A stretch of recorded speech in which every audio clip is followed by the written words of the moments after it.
I never thought I'd be the guy to get blindsided like this, but here I am, trying to piece together what the hell just happened.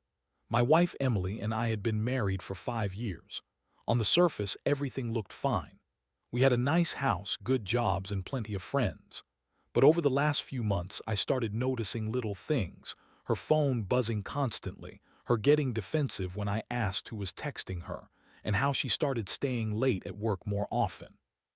She always claimed she was doing extra projects or meeting with clients, but there was this weird edge to her stories, like she was hiding something. I shrugged it off at first, telling myself I was just paranoid, maybe insecure after we had that minor fight about her spending too much time on her phone. Then came our anniversary dinner. I thought it was a special night, just us, celebrating. I had booked us a reservation at that fancy restaurant she always talked about, the one with the rooftop view. I even bought her a necklace she had mentioned loving. I was feeling pretty good about everything, like maybe I'd finally get some clarity, some reassurance that we were still solid. But as the night went on, I couldn't shake this gnawing feeling that something was wrong. Emily was acting a little too distant, her smile a little too forced.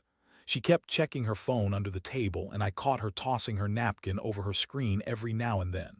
Then, halfway through dinner, she excused herself to the restroom. I was sitting there, trying to enjoy the moment, but I kept glancing at her phone. I figured, what's the worst that could happen? I unlocked it when she was gone, and what I saw made my stomach drop. Text messages from her boss, Mark, full of flirty little jokes and references to plans they'd supposedly had for after work. There were photos of them at some bar last weekend, smiling stupidly. The worst part, they weren't just colleagues or friends. There was obvious, clear evidence of something more. And the way she lied about everything, about working late, about being tired, about how she loved me, it all felt like a sick joke. I couldn't believe I had been so blind for so long. When Emily came back, I felt like I was about to explode. My heart hammered in my chest, and I knew I couldn't pretend anymore. I had to confront her. I pulled her aside, whispered, "Who the hell is Mark?" Her face blanched, but she quickly turned into her usual bitchy self, defensive, dismissive. "What are you talking about? You're just paranoid, it's nothing." But I pressed her, showed her the screenshots I found. Her eyes widened for a second, then she scoffed and rolled her eyes like I was the crazy one. She said it was just work stuff, that I was imagining things, that I was insecure, and that I was overreacting because I didn't trust her. That was her go-to move: deny, deny, deny. Even when I told her I knew she was lying, she kept insisting she was innocent, that I was overthinking. I don't even remember the rest of the night after that. Everything blurred. I couldn't focus on the food, the view, anything. I kept replaying those messages in my head, trying to understand how she could be so cruel, so deceitful. How long had this been going on? Was it just the affair, or was there more?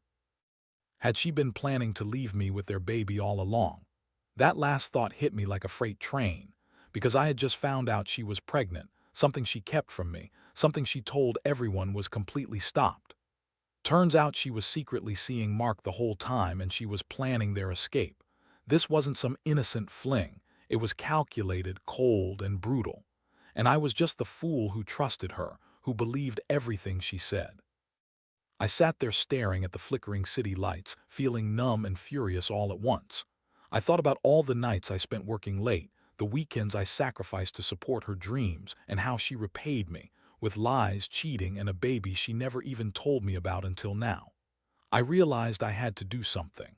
I couldn't let her get away with this, not without some kind of reckoning, not without making her see how much she'd hurt me. But I didn't know what that looked like yet. All I knew was I was done being naive. The game had changed, and I was about to play it on my own terms. The moment I stepped out of the restaurant, I felt this cold numbness settle over me. My mind was racing, thinking about all the lies, all the times I'd dismissed her strange behavior as nothing. I had trusted Emily completely, and now I was hit with the brutal reality that she'd been planning her departure with their baby all along. I didn't sleep that night. Instead, I sat in my living room, staring at the ceiling, trying to process what I had discovered. Every thought felt like a punch to the gut. How did I miss all the signs? How did I not see that she was already gone in her mind? The next morning, I decided I needed answers, but I also needed a plan. I started digging through her phone again, looking for more evidence, messages from Mark or anyone else that might shed light on her true intentions. What I found was worse than I expected. There were dozens of texts, some deleted, but enough to see that she was actively planning her escape. There were screenshots of messages to friends, her saying she couldn't wait to get out of this hell, that she was tired of pretending, and how she had everything set up with Mark. She was talking about moving out, about starting fresh, about leaving me with the baby and all the responsibilities I thought we shared. It was like a punch to the stomach every time I read another message. That day, I finally confronted her again.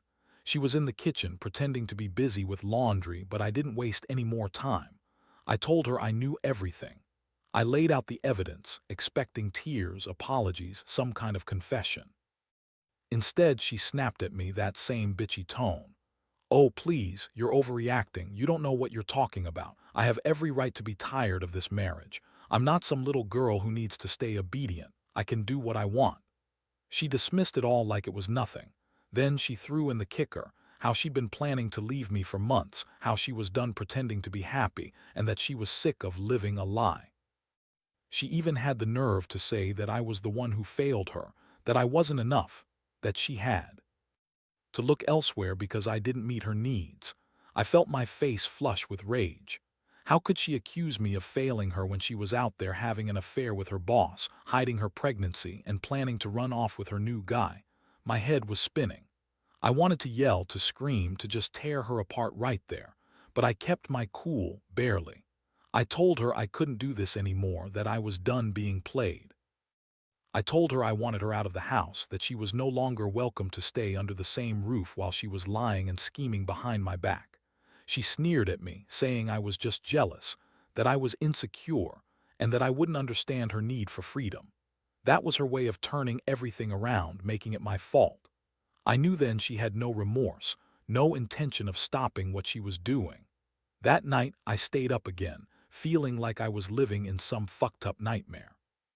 I kept thinking about her lying, about her sneaking around behind my back, about the kid she was planning to leave me with. It hurt so bad I wanted to scream, but I also felt this strange sense of clarity. I realized I had spent so much time trying to be the good husband, trying to fix things, trying to hold everything together. But she was already gone, long before I ever found those messages. She was just waiting for the right moment to leave, and I was the fool who never saw it coming. The next step was inevitable. I knew I had to get her out of my life for good. I couldn't keep living in this chaos, this betrayal. I had to think about me, about what I wanted, what I deserved. But I also knew one thing. I wasn't going to let her run away with my child and leave me in the dust without a fight.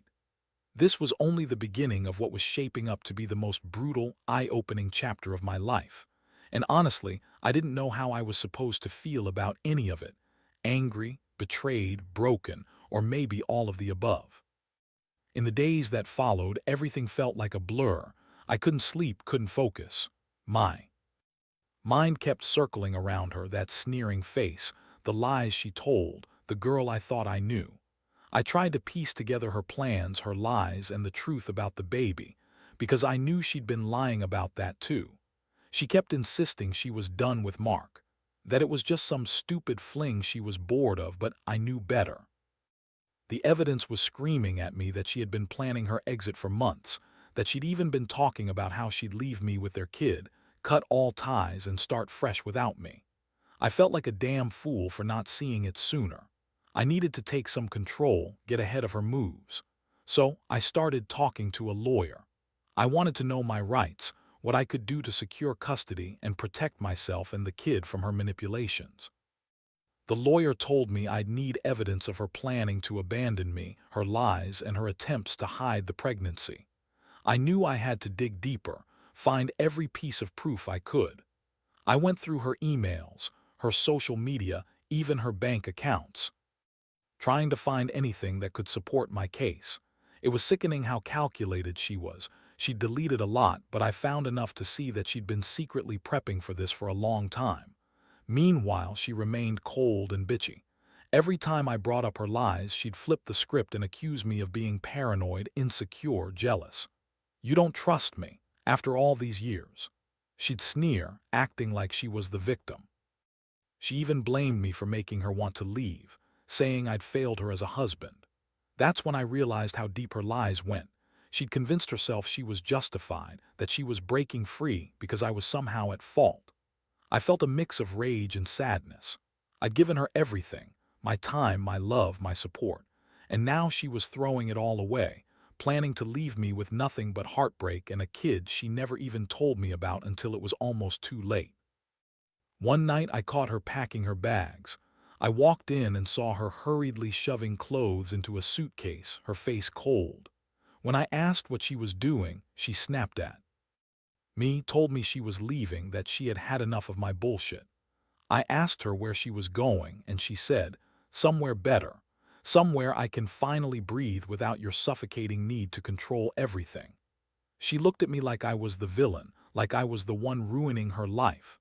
That's when I snapped. I told her she wasn't taking my kid anywhere, that she couldn't just run off and leave us like some kind of selfish bitch. That I was going to fight for custody, for my rights, for my family. The tension was unbearable. I knew I had to act fast. I contacted a private investigator just to confirm what I suspected. She was actively trying to move out of state with the baby without my consent. The investigator's report hit me hard. She'd been looking at places in another city, talking to movers, even setting up a new job, all behind my back. I was furious. How could she be so heartless, so manipulative? She was willing to leave me, leave her own child just for her own escape. The thought of her taking the baby away, completely cutting me out, made my stomach churn. I realized then that I couldn't just sit around waiting for her to turn everything into her favor. I had to act, and I had to act fast, so I made the decision to file for custody. It was the only way I could ensure that I had some say in what was happening. I sat in my lawyer's office, feeling numb but determined. I knew this was going to get messy. She'd fight me, accuse me of everything, call me insecure, controlling, whatever she could think of. But I didn't care. I had enough proof to show she'd been planning this all along, that she'd lied about everything, including the pregnancy. I wanted her to understand that her lies wouldn't get her away with stealing my kid and running off. I wasn't going to let her destroy my family like this. I thought about all those years we'd spent building what I believed was a solid life, and now it was all crumbling. But I also knew I had to be strong for myself and for the child I still hoped I could keep, even if she was hell-bent on destroying everything. I kept replaying everything in my head, her sneering, the lies, the betrayal.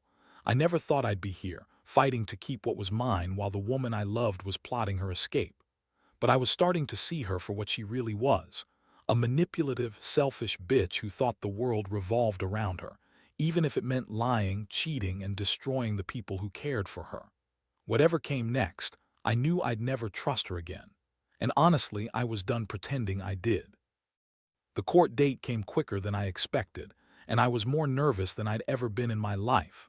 All the evidence I'd gathered, screenshots, emails, witness testimonies from my friends who suspected her behavior, was ready. I felt like I was walking into a battlefield. Emily, of course, was already spinning her lies, playing the victim.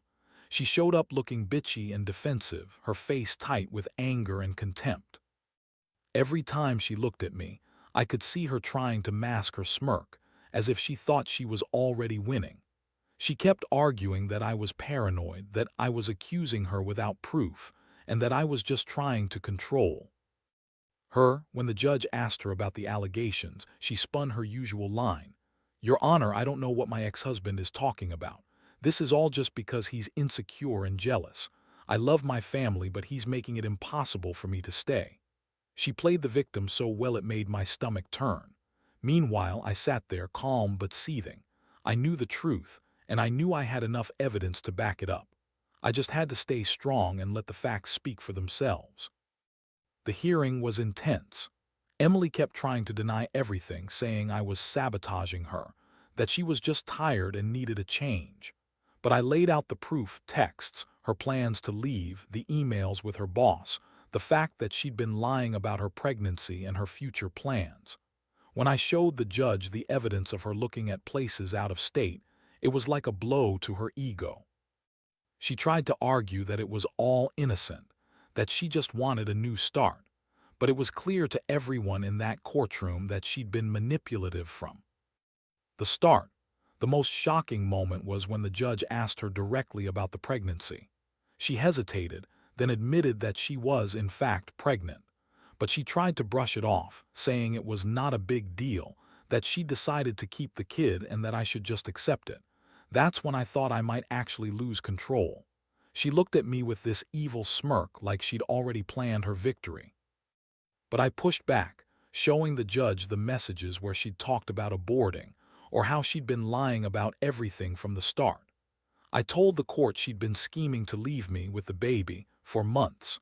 I explained how she lied about her feelings, about her needs, and how she'd been planning to cut me out completely. By the time the hearing wrapped up, I felt exhausted but relieved. The judge seemed to understand the situation, and I got a tentative custody arrangement that required her to stay in town until the court made a final decision. I knew it was just the beginning, but I felt like I'd finally taken a step toward reclaiming some control over my life. I had been betrayed in the worst way, but I also knew I had to keep fighting for my rights and my kid. I wasn't going to let her win this easily. That night, I stayed up again, staring at the ceiling. I kept thinking about everything, the lies, the betrayal, the fact that she'd been planning her escape while pretending to be the perfect wife.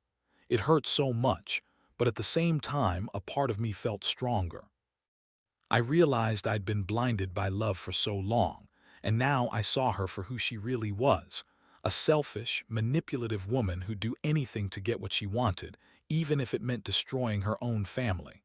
I wondered what the future would hold, whether I could ever trust her again, or if I'd be better off walking away completely.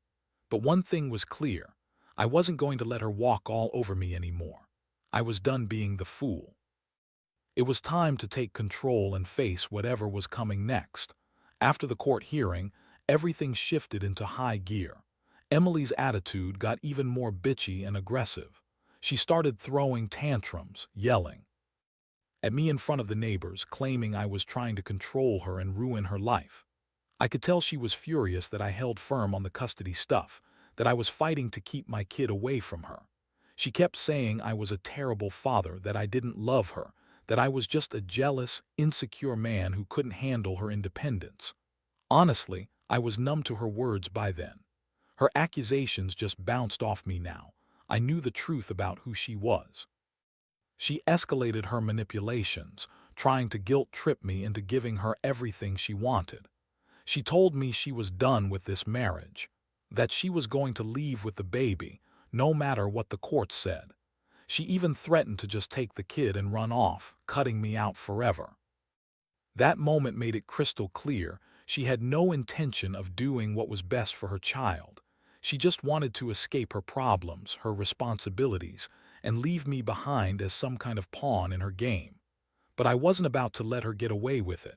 I doubled down and hired a lawyer to prepare for the final custody battle.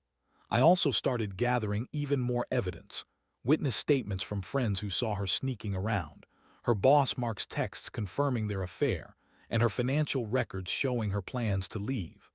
I felt like I was building a case not just to keep my kid, but to finally expose her for who she really was. I also started talking to close friends and family, trying to get support and advice. Everyone could see she was manipulating the entire situation, and they urged me to stay strong. Meanwhile, Emily's behavior grew more erratic. She would show up unannounced, screaming at me about how I was trying to ruin her life, and how she deserved happiness too. She accused me of being oppressive and controlling, even though I was just trying to protect myself and our child. Every argument ended with her storming out, slamming doors, and calling me a disgusting, jealous husband. It was like she was trying to push me to the edge, hoping I'd crack and give her what she wanted. But I refused. I knew her game now. I understood that she was desperately trying to manipulate the system, to portray herself as the victim, and to take the kid away as her ultimate victory. One night she showed up at the house drunk and crying. She begged me to forgive her, to let her stay, claiming she made a mistake and that she loved us both. I looked at her, exhausted and betrayed, and I just shook my head. I told her she'd ruined everything, that her lies and her betrayal had burned down what we once had. I told her she was not going to get her way this time. I was done playing her game. I wasn't going to let her take the kid away just because she wanted to run off and start fresh. I knew this was going to be a long, messy battle, but I also knew I had to stand my ground, for my child, for myself, and for the truth. As the days went on, I realized that I was stronger than I thought. All the pain and anger I'd bottled up started turning into resolve. I wasn't going to let her destroy my life with her lies and manipulations. I was going to fight for what was rightfully mine, for my kid's future, and for my own sanity. I kept reminding myself that I wasn't the one in the wrong, that she was the one betraying everything we built. And no matter how much she tried to blame me, I knew deep down that her selfishness was what had led us here. I just had to see it through and get to the other side of this nightmare. The final court date loomed, and I knew this was the culmination of everything I'd been fighting for. I had spent weeks gathering more evidence, talking to witnesses, and preparing my case. Emily, on the other hand, seemed to have lost her last shred of composure. She was more hostile than ever, trying to spin everything against me, calling me controlling, jealous, even accusing me of being the reason she wanted out in the first place. But I was done buying into her lies. I had the truth on my side, and I was ready to fight for my son. When we finally sat before the judge, the tension was thick enough to cut with a knife. Emily's voice was trembling as she tried to paint me as the villain, but her words fell flat against the mountain of evidence I presented. I laid out everything: her affair, her plans to leave, her lies about the pregnancy, her manipulative behavior, and her attempts to cut me out of my child's life. I had affidavits from friends, texts, emails, and even recordings that she didn't know I had. The judge listened carefully, asking questions, scrutinizing her excuses, and finally making her look small in front of everyone. When the judge announced the final custody ruling, I felt an overwhelming rush of relief. The court granted me primary custody of the child, with supervised visitation rights for Emily. She was furious, protesting loudly, trying to deny everything, but her tears and accusations couldn't change the facts. I knew it wasn't perfect, nothing in this mess ever was, but it was enough to get a foothold. I looked at my son, who was only a few months old, sleeping peacefully in my arms, and all I could think was how grateful I was to be given a chance to protect him from her toxicity. In the aftermath, I made the decision to cut all ties with Emily. She remained bitter and hostile, but I no longer cared. I moved out of the house, got a new place where I could start over, and began focusing on rebuilding my life. I made sure my son was safe, loved, and protected, things she had tried to steal from us. I stayed in therapy to process everything, because the pain and betrayal ran deep. But I also felt a strange sense of peace, knowing I had done everything I could to stand up for myself and my family. Looking back, I realized that I learned a lot from this nightmare. Trust is hard to rebuild once broken, and the pain of betrayal stays with you for a while. But I also learned that sometimes you have to fight for yourself and what's right, even when it feels impossible. I wish I could say I've completely moved past the heartbreak, but I haven't. Still, I know I'm stronger now, and for anyone else going through something similar, my advice is this: don't let anyone take advantage of your kindness and trust. Fight for your worth, stand your ground, and never forget that you deserve honesty and respect. Because in the end, the truth will come out, no matter how much someone tries to lie their way out of it.